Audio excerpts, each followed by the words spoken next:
So welcome back. We'll start with this prayer. Om Adnyanatimirandhasya Jnananjana Chakshurunmilitam Yena Tasmai Shri Gurave Namaha. Nama Om Vishnupadaya Krishna Presthaya Bhutale Srimate Bhaktivedanta Swamin Iti Namine. Namaste Saraswate Deve Gauravani Pracharine Nirvishesha Shunyavadi Pashyata Deshatarine. Jai Shri Krishna Chaitanya Prabhu Nityananda Shri Advaita Gadadhar Shivasadi Gaura Bhakta Vrinda. Hare Krishna Krishna Krishna Hare Hare Hare Rama Rama Rama Hare Hare. Hare Krishna.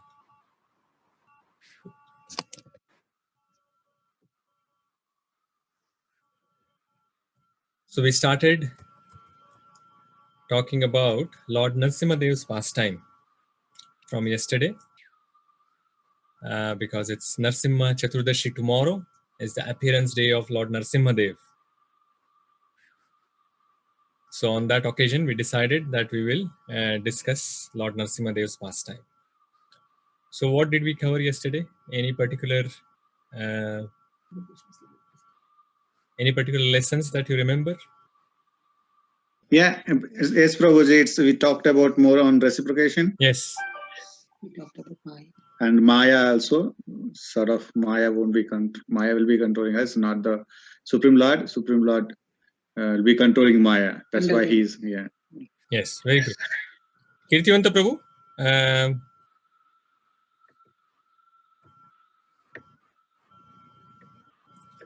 Is this better, Prabhu? Yeah, so you had raised your hand earlier because of all the disturbance. You couldn't speak. Our progress in bhakti depends on our attitude towards the Lord. And if it's a favorable attitude, then we're more likely to progress than if it's an unfavorable attitude. It must be very important, Prabhu, what you said. I couldn't hear it. Can you hear me now? Right. Can you hear now? Okay. So I was saying that our progress in bhakti depends on our attitude towards the Lord. And if it's a favorable attitude, then we will progress, not if it's an unfavorable attitude. Yeah, excellent, Prabhu. Very good. Deepna? Hare Krishna Prabhu, we discussed that spiritual knowledge is not just for the sake of information, but for the transformation of oneself. Excellent. Very good. Senthil Prabhu?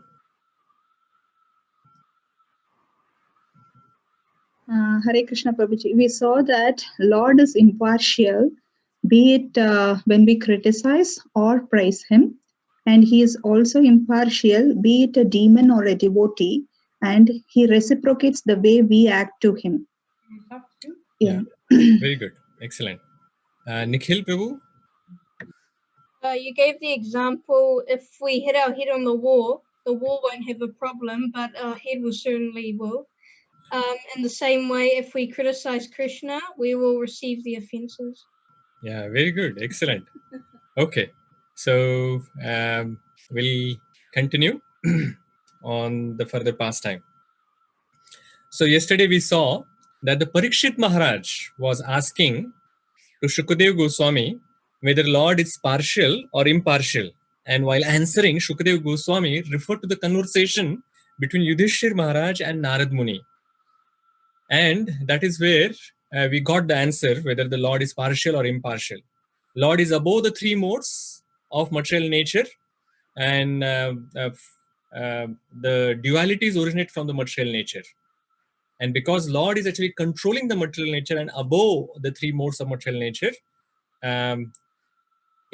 the dualities doesn't affect him. So the praise, criticism doesn't affect him. But if we criticize, then it will affect us. Lord is reciprocative, the way that we try to establish some relationship with him, the same way that he will reciprocate with us. But whatever is his reciprocation, that is good for us, that is beneficial for us. So Narad Muni continues and then starts mentioning about this pastime of how Hiranyakashipu was very angry that his brother was killed, and then he started giving some philosophy to his mother to pacify the mother as well as other relatives on the death of Hiranyaksha. And that is where we came to know that he knew philosophy, but he was not implementing the philosophy in his own life. So the spiritual knowledge is meant for our transformation. So that transformation did not come into him because he was not implementing that in his own life. So we'll continue from there. So Hiranyakashipu, so we are going to actually go a little bit fast forward on this story. As we discussed, tomorrow Narsimadev has to appear. Tomorrow is the Narsimadev appearance day. So we have to actually cover the story in a way that he can appear tomorrow in this pastime. So Hiranyakashipu wanted, so yesterday we saw that Hiranyakashipu decided that he has to take revenge. That Vishnu has killed my brother, I have to actually kill him. So he decided that this is only possible when I am immortal. So if I want to actually fight against Vishnu, who can help me? So he thought that Lord Brahma is so powerful. I will go to Lord Brahma and I will get immortality from him. I will get immortality, I will get all the yogic powers, and I'll become the king of the entire universe, including the Brahmaloka. And he started his austerity thinking like that. So there is a lesson here. We see that Hiranyakashipu is worshipping Lord Brahma with the intention of taking up his position. So what kind of worship is this? So you are worshipping him, but at the same time you are thinking that I will take the position of this person itself. So we see that there are so many so-called devotees in this world who are worshipping God so that they can become God themselves. Isn't it? So they are actually worshipping the Supreme Lord so that they can become the Lord themselves. So this mentality is very similar to the mentality of Hiranyakashipu. So we should not have that mentality that we should not be thinking that I want to become God. We should be always thinking that I want to worship the Lord as his servant. Then we know that this mentality is not of the demon, but it's of a devotee. So he started his austerity. And as part of the austerity, he was standing on his toes with his hand raised, looking up. And like that, he stayed there for so many years that the ants formed houses around him, ant house. And they were biting him and eating his flesh, but he will still remain steady. And finally, he had only bones remaining in his body. All the flesh was eaten up. But somehow or the other, he kept his life air because of his austerity. He kept his life air going around the bones. And he remained alive and he continued to worship and pray to Lord Brahma.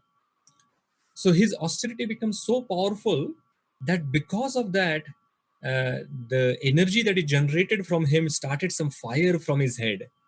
And that fire started reaching, and the smoke that is coming from the fire started reaching the higher planetary system. And the demigods, the devatas who are staying in the higher planetary system, including all the sadhus, saintly people, they also became very agitated because of that heat and the smoke that was coming because of Hiranyakashipu's austerity. So they all went to Brahmaji and they all told him that, oh Lord Brahma, please somehow or the other stop Hiranyakashipu. Otherwise, everyone will get annihilated because of the power of his austerity. So they explained to Brahmaji that you are all knowing. You know very well what is his intention.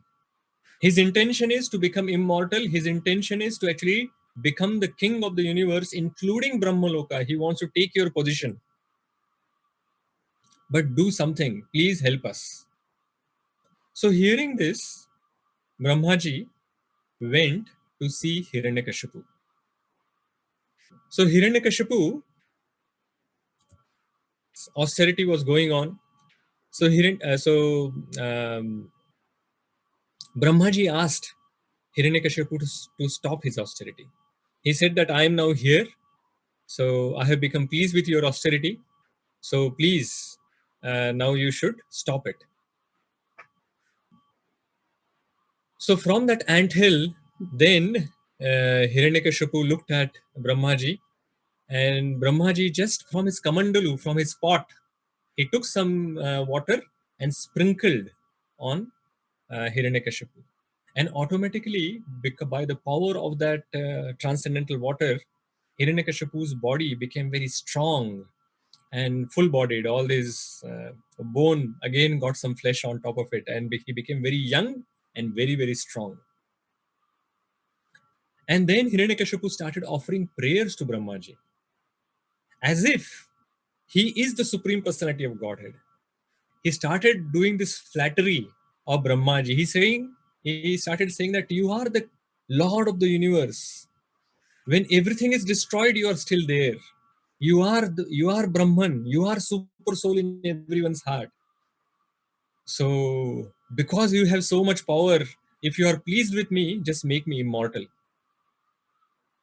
So Brahmaji said, hey, I myself am not immortal. How can I make you immortal? So he said that after 100 years of my life, which is much more than the life that you have on earthly planet, but after even that, like my 100 years, I also actually finish this body. So I am not immortal. So how can I give to you that I do not have? So ask something that I am able to give it to you. So Hiranyakashipu thought that I did all this austerity to become immortal. Brahmaji is not ready to give me directly. I will make sure that I will get the immortality indirectly. So he asks for certain list of things. He is creating like a vyuha. Like when you are fighting, you create some vyuha or some formations of the army so that the other army gets defeated. So he's thinking that by these benedictions that I am asking from Brahmaji, I will create a vyuha like this or this formation so that Vishnu will get trapped and he will not be able to kill me. And I will use that to kill him. So what all things that he asked for? Very tricky. So he said, let me not meet death by any of the living entities created by you. Within, I should not be killed within residence, outside residence. I should not be killed during day or at night, nor on the ground, nor on the sky, by any weapon or by any human or any animal. From any entity, living or non-living, I should not die. No devata, no demigod, no demon, or any great snake from the lower planets should not be able to kill me. I should have no rival and give me the sole lordship over all the living entities and presiding deities. And give me all the mystic powers that comes from the austerity that I have done. So Brahmaji was very pleased with the flattery that he had done. So though this kind of the things that the boons that Hiranyakashipu was asked for was not supposed to be given. These benedictions were very difficult to obtain. Brahmaji gave it all. So this is quite interesting. So one of the lesson here that if you see the Hiranyakashipu was doing austerity for gaining the kingdom. If in Srimad Bhagavatam we also have the pastime of Dhruva Maharaj, and he also was doing austerity for gaining the kingdom. But the difference between the two was that Dhruva Maharaj was worshipping the Supreme Lord, whereas Hiranyakashipu was worshipping Brahmaji. And we will see, and we actually saw in Dhruva Maharaja's pastime, that when he got the darshan of the Lord, his desires got purified completely, and he no longer wanted the kingdom of the universe. So he got the purification by getting the darshan of the Lord, whereas Hiranyakashipu did not get any such thing by worshipping Lord Brahma. So the lesson here is that by worshipping the Supreme Lord, our desires get purified. And that is why worshipping the Supreme Lord is recommended instead of worshipping any other devatas. Because that benefit you cannot get by worshipping any other devatas. So his material mentality, Hiranyakashipu's material mentality remained even after getting darshan of Brahma, whereas Dhruva Maharaj got completely purified and he went to spiritual platform from the material platform. So after Hiranyakashipu got all these benedictions, of course, what he did, his intention was from the beginning was to rule the universe. As soon as he got all the power, he conquered the 3 planetary systems. He conquered them all and started, he conquered the Swargaloka, the Patal Lokas, like the lower planetary system, the earthly planetary system, and the higher planetary system. So he conquered them all. And he started staying in Indra's palace. Because of him, there was a lot of redundancies in the Swargaloka. He removed all of them from their jobs. And he made all of them as his servants. And they all had to offer obeisances to Hiranyakashipu. And he would just chastise them for any small things, like some menial servant that he was treating like that to him. And all yagyas which were being done, generally the ahutis which are done, they are going to a particular devata. So he started taking all the ahutis for himself. So all of that started happening. And in spite of achieving the power and the control on all directions, Srimad Bhagavatam says that even after getting so much power and so much sense enjoyment, he remained dissatisfied. So Hiranyakashipu was dissatisfied because of not controlling his senses. He became servant of his senses. So he was controlling everyone else, but his own senses were controlling him.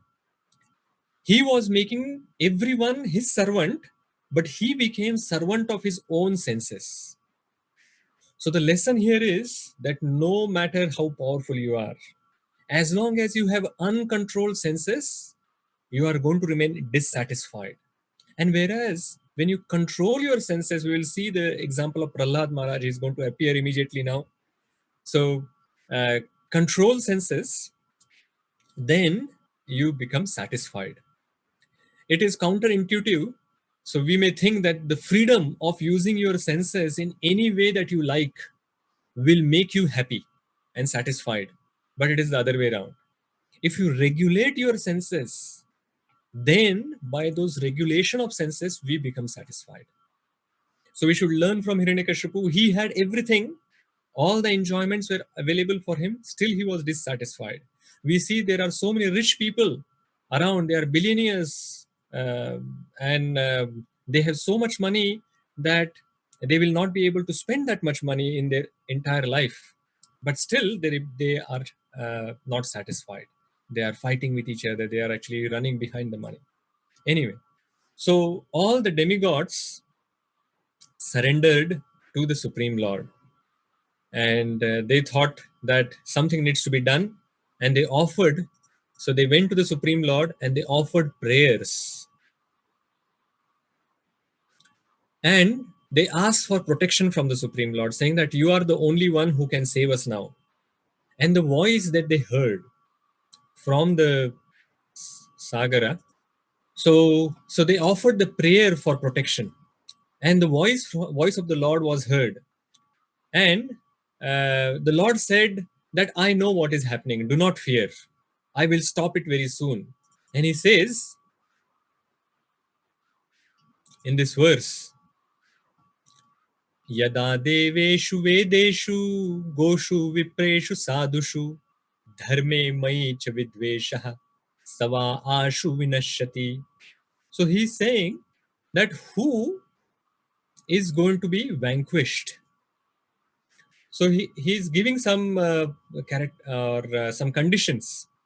So when one is envious of devatas, demigods, who represent the Supreme Personality of Godhead, or they become envious of Vedas, Vedas are giving all the knowledge to all of us, or someone is becoming envious of cows, Brahmanas, Vaishnavas, and religious principles, and the Supreme Personality of Godhead himself, he and his civilization will be vanquished without delay. And he said further that when Hiranyakashipu starts teasing the great devotee Prahlad, his own son, who's very peaceful and sober, and he has no enemies actually, at that time I will kill Hiranyakashipu immediately. And despite all the benedictions that he has received from Brahmaji, I will kill him. So there is a lesson here that no matter what our position is in this material world, the Lord doesn't tolerate anyone troubling his devotees. As soon as someone starts troubling the devotees, their downfall starts. As soon as they offend the devotee. So Narad Muni continues this pastime. He says that there are 4 sons Hiranyakashipu has, and the youngest one is Prahlad Maharaj, and he's the best. And he starts explaining his qualities. He says that Prahlad Maharaj is born of Asura family from Hiranyakashipu, but he was not like them at all. He is a great devotee. He is not envious of Vaishnavas like his father. He controlled. So Prahlad Maharaj has controlled his senses and he has conquered all his desires. He is naturally a devotee. So lesson that we can learn from him is that man is not qualified or disqualified because of the birth. Anyone can become a Vaishnava, a fully qualified Vaishnava under the direction of Guru. And we'll see how Prahlad Maharaj has received his knowledge from Narad Muni some other day. So he was not interested in playing at all, Prahlad Maharaj, and he was fully absorbed always in Krishna consciousness. And he was put into the school of Shanda and Amaraka, who are sons of Shukracharya. Shukracharya is the guru of demons, and his son Shanda and Amaraka were running school for the children. So from Shanda and Amaraka, he learned the politics and economics in the class, but he was not interested at all in that. So one day, Hiranyakashipu asked Prahlad. He took him on his lap and asked him, "What is the best of the subject that you have studied from your teachers? Please tell me."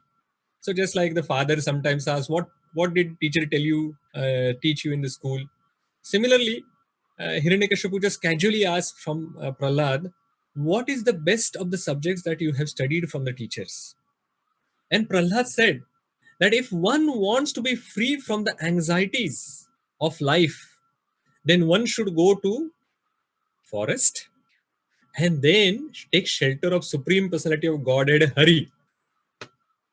And Hiranyakashipu, he started laughing, and he thought that this is a small boy and he's getting influenced by my enemies. Someone is brainwashing him. And he actually asked Shanda and Amaraka that, "What are you doing? Are you not protecting my son? How come my enemies are influencing my son? So please make sure that he is protected now." So Shanda and Amaraka said, "Yes, Maharaj, we will try our best." And they took Prahlad from him And they started asking, where did you learn all these things from? This was not in our syllabus. We never taught you all this. So where did you get this knowledge from? So Prahlad said, so actually Shandan America said, has the enemies been teaching you in our absence?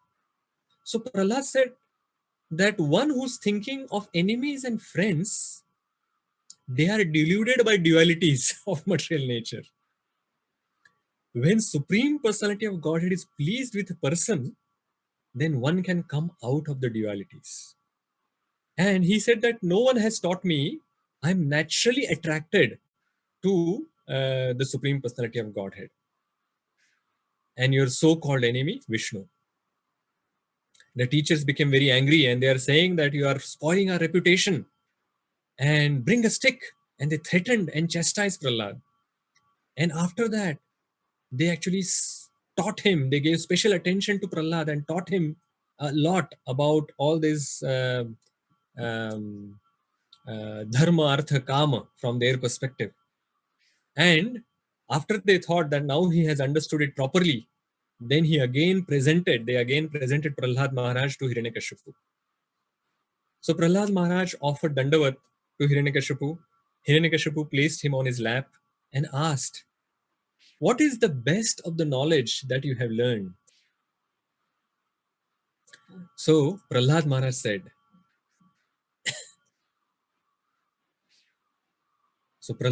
said, this wonderful verse. Actually, there was 2 verses. Let us recite them. Shri Prahlad Uvacha. Shri Prahlad Uvacha. Shravanam Kirtanam Vishno. Shravanam Kirtanam Vishnu. Smaranam Pada Sevanam. Smaranam Pada Sevanam. Archanam Vandanam Dasyam. Archanam Vandanam Dasyam. Sakhyam Atma Nivedanam. Sakhyam Atma Nivedanam. Iti Pumsarpita Vishnu. Iti Pumsarpita Vishnu. Bhaktischena Valakshana. Bhaktischena Valakshana. Kriyeta Bhagavatyadha. Kriyeta Bhagavatyadha. Tanmannedhitamuttamam. Tanmannedhitamuttamam. So what is he saying? So he is saying that hearing and chanting about the transcendental holy name, form, qualities, paraphernalia and pastimes of the Lord Vishnu, so that is Shravanam and Kirtanam, remembering him, remembering is Smaranam, serving the lotus feet of the Lord, Pada Sevanam, offering the Lord respectful worship, that is Archanam, with 16 types of paraphernalia, offering prayers to the Lord, which is Vandanam, becoming his servant is Dasyam, considering the Lord one's best friend, that is Sakhyam, and surrendering everything unto him, which is Atma Nivedanam. In other words, serving him with the body, mind and words. So Prahlad Maharaj is saying that these 9 processes are accepted as pure devotional service. One who has dedicated his life to the service of Krishna through these 9 methods should be understood to be the most learned person, for he has acquired complete knowledge.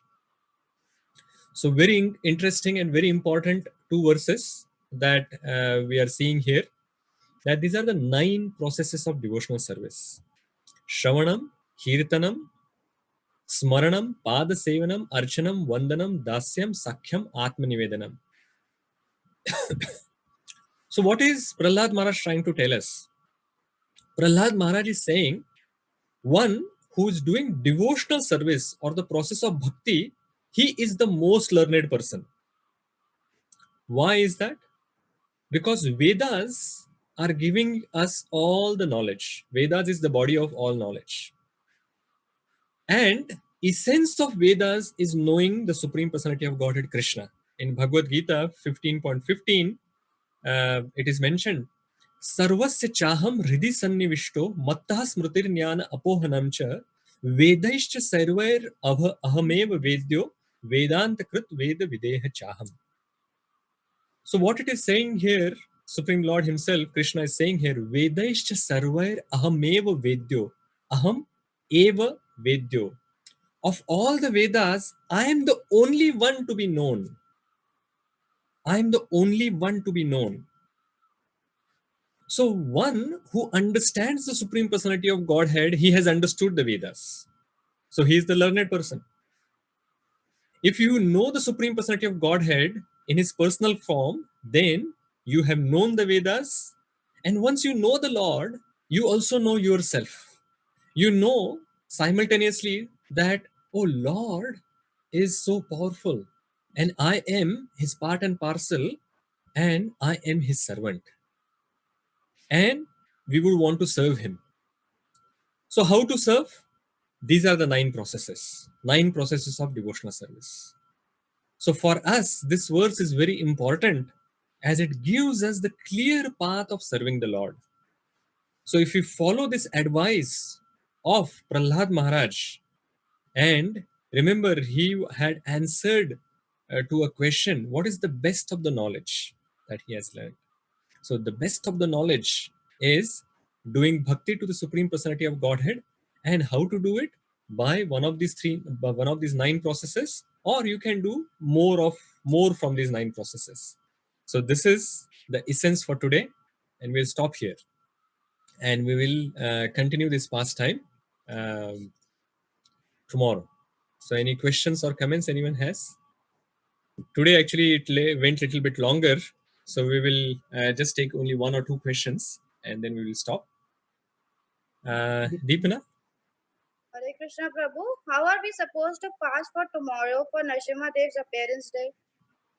So the fasting for Narasimha Dev appearance day is done generally full day, but some devotees also do till dusk when the Lord appears. So dusk is it is the time between the day and night. So in the evening, you can say. So when the sun sets, so at that time, the fast can be broken.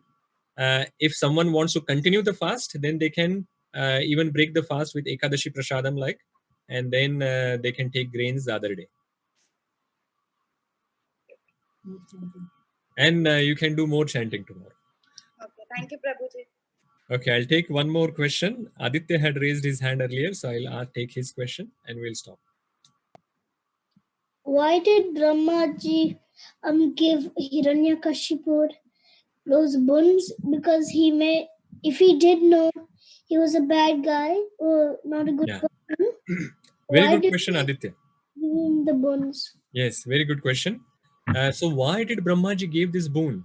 So as I was explaining, the difference between the worship of the other devatas and the Supreme Lord Krishna. So this is another difference between the worship of the Supreme Lord and the worship of the other devatas. The difference is that the Supreme Lord is like our father, and the father knows what is the best for our children. So even if the children ask for something wrong from the father is not going to just give it to him. So he is actually making sure that whatever the children is asking, is it good for them? If it is good for them, then he will give. But for devatas, it is not like that. Devatas are actually duty bound to give something if someone asks and follows the proper process. So there are processes which are mentioned in the scriptures. If we do certain austerity, and then when the devatas come to, when they become happy by the austerity and they come in front of them, give darshan, then they are duty bound to actually fulfill the boon that the person is asking for, if it is within the capacity, and if they are, if their austerity was the right price for that. So it is like give and take. You pay the price and you get it from them. And that is how it works with other devatas. And that is why it is best for all of us to actually worship the Supreme Personality of Godhead. He is our well-wisher. And because of that, he will only give us what is actually good for us, as well as he will actually purify us. Even if you are looking for something which is not the right thing, by worshipping the Supreme Lord, we will get purified. And by that purified heart, when we worship him further, then we will get his darshan and will become even further purified, and all our material desires will go away, and we will be situated on the spiritual platform. Okay, thank you, Prabhuji. Okay, Hare Krishna. Thank you very much. Srila Prabhupada ki Hare jai. Krishna. Lord